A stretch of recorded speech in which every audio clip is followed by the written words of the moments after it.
Банда, днеска ще гледаме.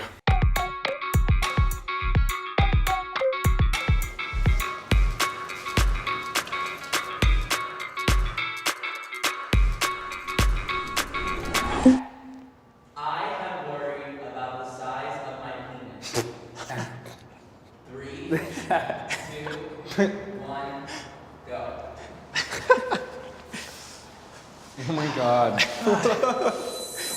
This is a good question. Силно начало. Аз къде бих застанал? Реално никой не съм се притеснявал, точно за той. За куп други неща съм се притеснявал, нали, примерно знам ли как да го ползвам. Обаче никога не съм се притеснявал за размера. Ама то нормално, като ти имаш 23 санта като Джони Синс, брат. Спускам го. It's just a normal thing to be worried about, like when you're growing up. Like you're like, am I normal? You know, like I hate this. I guess like when I was younger, I was like, whoa, is this normal? Is this not? But like eventually I was like, nah, I'm fine. I feel like this whole conversation is just like bringing to my awareness how impressionable and like how much of our lives and our masculinity is defined by when we're kids. When everybody's like, oh, you gotta have a big dick, you gotta have a big dick.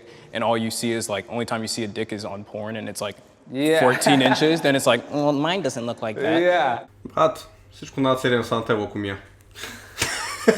Те съм чувал аз. Диля, размера има ли значение? Да. Има.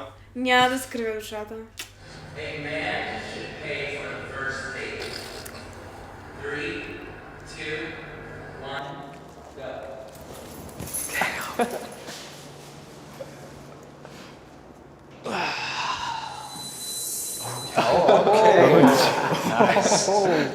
О, вау. Вау. Само един е на Стронгли Агри.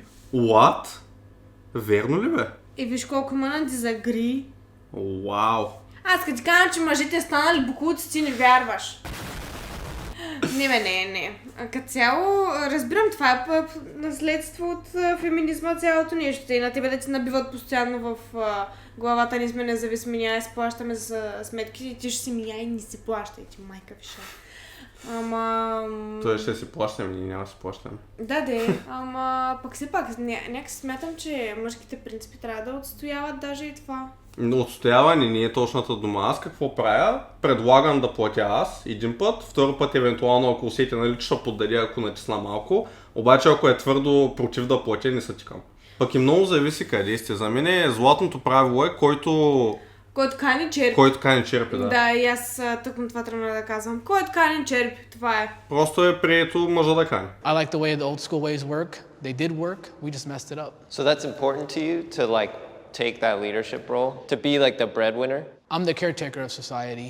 I don't even like saying it this way. Once you give the woman the power, then you just demasculated yourself. I want to stick to what's made me happy, and my grandparents, my parents, I'm just going to stick with it because it works. It's not perfect, but it works. Браво! Браво на газета. Be a man, plain and simple. I don't know, I think we're just getting in dangerous territory when we start talking about chivalry. At the end of the day, it's like, yo, baby, if you want to pay for this, like, there is no hierarchy here. Like, you want to pay for this, pay for this. Maybe next time I'm like, I just got a check, so I'll pay for it. Може би, а може би не. Може да платиш следващия път. Може и по-следващия път да платиш. Ама направо плащай всеки път. И после ще ме опекваш, като стигнем до спалнята. Ох, много харесвам. Не знам, не съм съгласен с това за изобщо. В смисъл, първия дето говореше, много резонейтва с това, което аз мисля. Какво смяташ, че са тия динамики мъж-жена? Аз имам голям проблем с мъжете напоследък и с тяхната мъжественост. Мисля, заобиколена съм от мъжествени мъже, да, нали, ти, Илия, баща ми, това. Ама другите мъже, които ги гледам, направо ми става лошо. На 70% от мъжете, които виждам, ми идва да им набиедни шамар, да им кажа, стикни се, бе, педер. Окей. Ескалирахме. То аз си го виждам като проблем. Сега, реално, ако говорим, просто го виждам и пред двата пола. И мъжете в днешно време много от тях не стават и жените много от тях не стават. What does it matter if it's a girl or a guy? It's 2019 and your logic shouldn't be, like, no disrespect, like, oh, because my grandpa did it and it worked for him, then it works for me.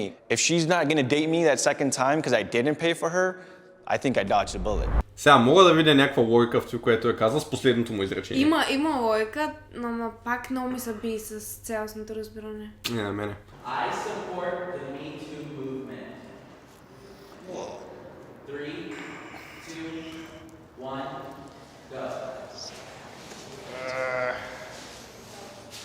Be real, be real.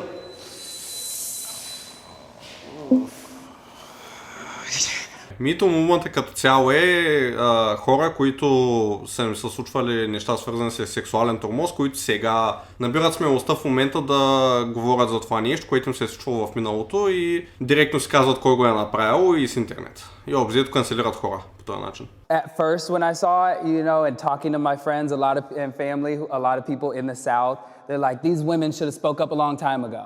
And then I had to like step aside and really process it for myself and be like, you know what? She didn't feel comfortable, and she wasn't in a society, in a place where it was acceptable for her to say anything about it. So now that they have the platform and the ability, I'm like, that's amazing. Speak your truth. What do you tell a child who is accused of rape by a woman, has his whole life destroyed, and then people just go, There's always going to be people that take advantage of it. It's not going to be perfect. We're figuring it out as we go, but I think it's done more good than it's done bad. I think we get to acknowledge the bad though.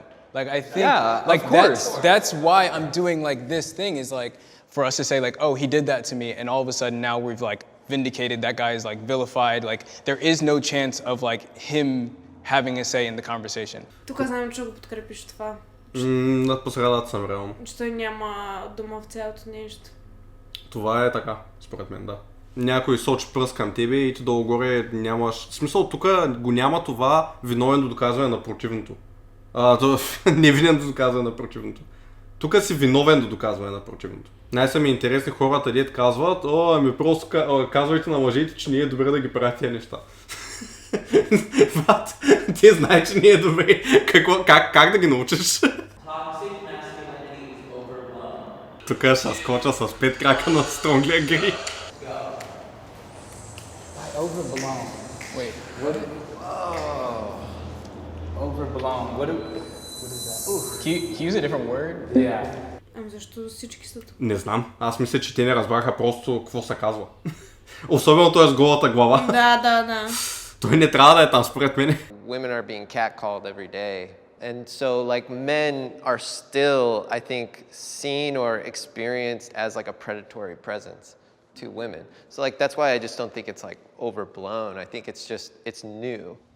If we were good men, there wouldn't be feminists, they wouldn't be attacking us, they wouldn't be hating us.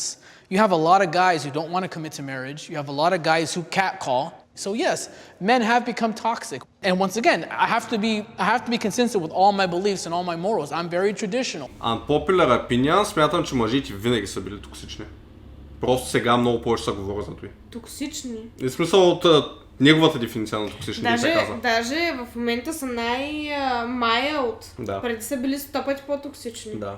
И да, в смисъл спират тия газета от Титана с букуците да ме питат дали не искат да ми взимат букука от вкъщи. Аз ги таком майките и продължаваме с живота като цяло. Но това е токсично, да. В смисъл неприятно е, ти просто си вървиш. Но в сравнение с това, че преди са ги биели жените и са ги държали в, в тъмници или пък Хенри 14 батко, той си избил всичките жени, докато не му даде мъжко и го е озаконил с църквата. Аз между другото си мисля, че catcalling конкретно, знаеш какво е, нали? Да. Catcalling конкретно, нали, да подсвирваш на някаква жена, е дефанзивен механизъм. Правят го хората, защото така и така ще те отрежат. По-добре да си сложиш някаква персона на това, че си направено гази. По-гадно е да те отрежат, ако показваш истинската си персона, отколкото ако се правиш на глупак. Разбирам. И те си запазваш егото по някакъв начин, самочувствието. Те си го обяснявам, защото аз никога в живота си не съм си представил да подсвирвам на жена. Това е супер селско, батко. Да.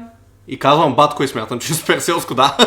I see what you're saying, but the way you're framing it, like this word moral is kind of We don't know what that is anymore, though. That's well, the it's like it problem. sounds like you're saying like it's men's job to be like the moral compass of society. It is. I think it's everyone's job. It's everybody's, but if men want to coin themselves as the leaders, you have to hold up to the good and the bad. That's part of the problem, though. Like that's what I think toxic masculinity, or it's putting too much pressure on yourself. Ей, такива мъже не мога ги трябва. Кой е този деца говори? Да. Слагаме твърде много прешър върху мъжете. Много тъпо.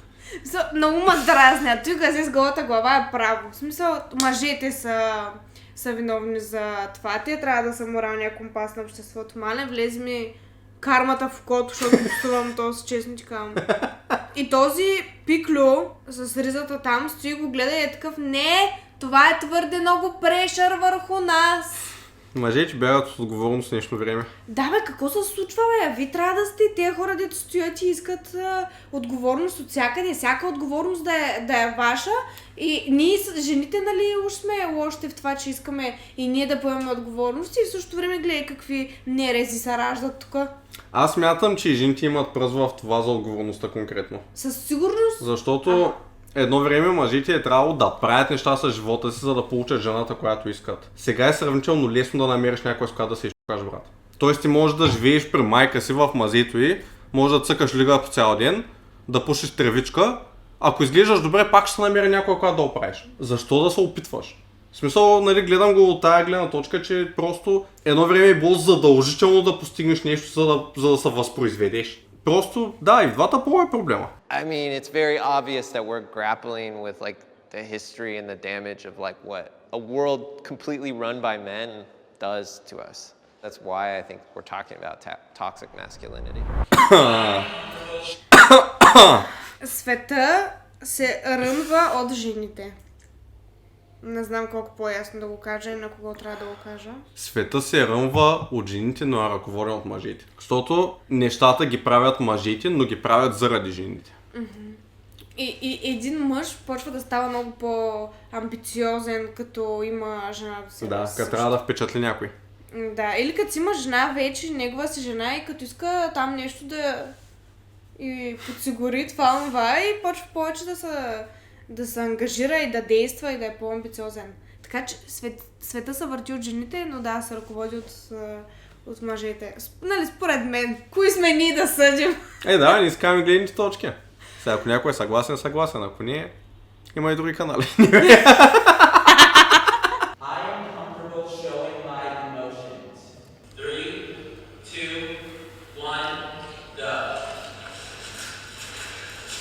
Oh shit! I do feel like I'm very verbally like about my emotions with my wife, but I wouldn't agree completely because I'm not like that with anyone else. I mean, I just failed a college class and I was crying about it to my wife, but no one else at school saw me cry. I specifically texted my wife, make sure the kids are asleep by the time I come home, because I just knew I was gonna be like, as soon as I stepped through that threshold to my house, I was just gonna let go and I didn't want them to see that. But like the next day I sat down and I had that conversation with them, like, hey, I just wanna let you guys know, you know, your dad didn't pass this class, and they're like, oh, are you okay? And I'm Next like, yeah, time, of course, you you know. just Like, cry in front of your kids, man. I remember like seeing my dad cry for the first time when his mom died, and I remember like imprinting that in my mind as like, wow, you know, like my dad can be upset, and that was like an important thing to witness. It's reality, emotion. Yeah, it's real. I was raised by two parents that I never ever saw cry. The effect that had on me was by the time one of them passed away very suddenly, I didn't really seem to be affected at all. So I've actually had to do a lot of therapy on that. This thing about masculinity not being able to show your emotions is very bad. It puts us backwards in society, and we need to be thinking about how to tap into our emotions in a healthy way together. Според мен няма проблем да си показваш емоциите, стига да имаш правилните емоции. Какво значи правилните емоции? Твоя отговорност като мъж е да си мотивиран и да действаш по задачите си. Ако емоциите не ти пречат на тези неща, е окей да ги имаш. Тоест, може да си депресиран, може да си тъжен, стига да вършиш работа, която трябва да свършиш като мъж, няма проблеми. Имай си ги тези емоции, можеш да говориш за тях. Обаче не мога да ги ползваш като оправдание. Аз по принцип имах проблем с това да виждам мъже да си показват емоциите. Нали, моят баща не показва емоция, почти не го, освен на мача Левски ЦСК. Важните неща, брат. Аз казах, сега да съм правил, че емоции може. През другото време не. И не бях виждала така мъж да има емоции, да изразява емоции. Нали, освен на агресия, защото то си е емоция. И аз не съм виждал особени емоции от баща си. В смисъл, виждал съм го да е ядосан, 2 пъти в живота си, може би. Баща ми като цяло поне дава вид на човек, който е доста... Уравновесен, да. Да, балансиран. И според мен мъжите трябва да се целят да сме така. Уравновесени. Да. Да. Трябва да намериш начин да си регулираш емоциите по начин, по който да няма нужда наистина да ги експресваш, ако са слаби. Аз така го виждам сега. Както искате си го мислите ви, никой не гледа, нали не никой, обаче обществото не гледа добре на мъже с емоции, които показват слабост. Това е самата истина. Може би това трябва да се промени. Не мислиш? Няма как да се промени, като е заложено в биологията на хората. Да, аз не мисля, че трябва да има нещо лошо мъжете да си показват емоциите. Стига да не са лиглювци. Да, къде е границата? Как разбираш кога някой вече е лиглюв? Може би по продължителността. Ако вентнеш за няколко минути просто и излееш там какво ти можеш да ревееш ли, викаш ли, фърляш ли, каквото и да е. Ама ако продължи няколко часа, цял ден, една седмица да мрънкаш за едно и също нещо, това вече е тумач. Абсорбира я, изживява я, продължава напред. Има логика. Добре. Аз съм забелязал хора, че има, които могат да се регулират добре емоциите, такива, които не могат. Да, аз не мога. Ако сте двама силно емоционални човека в една връзка, повечето пъти не завършва добре. Да. Колкото и да си говорим, резона идва с логиката. Резона идва с логиката. Той беше малко божинката изказване, не беше ли? Може и така да е. Трябва да има един логичен човек, който да не са оставя на емоциите му да го обладаят напълно, за да стигнете до консенсус как да оправите проблема, който имате. Да. Така казано вече не е като божинката. Харесайте ни видеото, абонирайте се. Тигре, ела тук да покажеш на хората. Браво, тигрито. Да оставите едно харесване.